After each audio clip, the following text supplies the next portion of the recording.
આજરોજ ભાતીજી યુવક મંડળ દ્વારા ભરૂચ જિલ્લામાં આવેલા જીતાલી ગામે રહેતા અને રાઠોડ પરિવારમાંથી આવેલ એવા રાઠોડ ઉર્મિલાબેન જેઓની હાલ વડોદરા જિલ્લાના ડેપ્યુટી કલેક્ટર તરીકે નિમણૂક થયેલ હોય, જેઓના માતા પિતા અભણ હોવા છતાં માતા પિતાનું સપનું પૂર્ણ કર્યું અને સમાજનું ગૌરવ વધાર્યું. જેઓની આજરોજ ભાતીજી યુવક મંડળના પ્રમુખ ફતેહસિંહભાઈ રાઠોડ, કાસમપુરના સરપંચ રસિકભાઈ રાઠોડ ને ભાતીજી યુવક મંડળના યુવાનો દ્વારા એમના નિવાસસ્થાન જીતાલી ગામે જઈને સ્વાગત સન્માન કર્યું. ગામ જીતાલી એટલે કે આજે રાઠોડ સમાજનું ગૌરવ. ખરેખર આનંદની વાત છે કે આજે વર્ષોથી અમે આટલા મોટા થયા છે, પણ આજે પહેલીવાર વડોદરામાં કલેક્ટર નિમિત્તે એમની નિમણૂક થઈ છે. ખરેખર આ સમાજની અંદર એક ધન્યવાદ છે કે આજે યુવાનો કરતાં આજે બહેનો પણ આગળ નીકળી રહ્યા છે. ખરેખર એમને ધન્યવાદ છે ઉર્મિલાબેન રાઠોડને કે આજે આવા સમાજની અંદર એક મોટું નામ બનાવ્યું છે.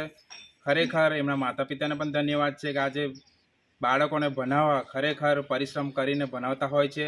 અને ઉર્મિલાબેને પણ મા બાપનું એક નામ બનાવ્યું છે ગુજરાતની અંદર કલેક્ટર બનીને. ખરેખર હું ભાતીજી યુવક મંડળ વડોદરા ભરૂચ તરફથી એમને ધન્યવાદ પાઠવું છું અને આગળ એમની વધુમાં વધુ પ્રગતિ થાય અને ખૂબ આગળ જાય એવી હું રાઠોડ સમાજ તરફથી પ્રાર્થના કરું છું ભાતીજી મહારાજને.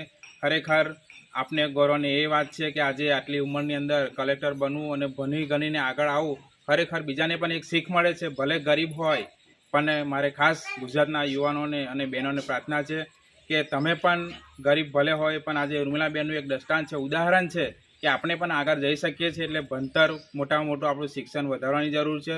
તો ખાસ બધાને વિનંતી છે શિક્ષણ વધારો અને સારામાં સારી નોકરી મળે અને મા બાપનું નામ રોશન થાય અને સમાજનું નામ રોશન થાય એવું કાર્ય કરવું જોઈએ. ખરેખર તો આજના પ્રસંગે ઉર્મિલાબેનને હું એમનો ભાઈ તરીકે હું પણ પ્રાર્થના કરું ફરીવાર કે મહારાજ એમની રક્ષા કરે અને વધુમાં વધુ આગળ પ્રગતિ કરે. એ જ આજે ભાતીજી મંડળમાં પ્રાર્થના. સૌને જય ભાતીજી.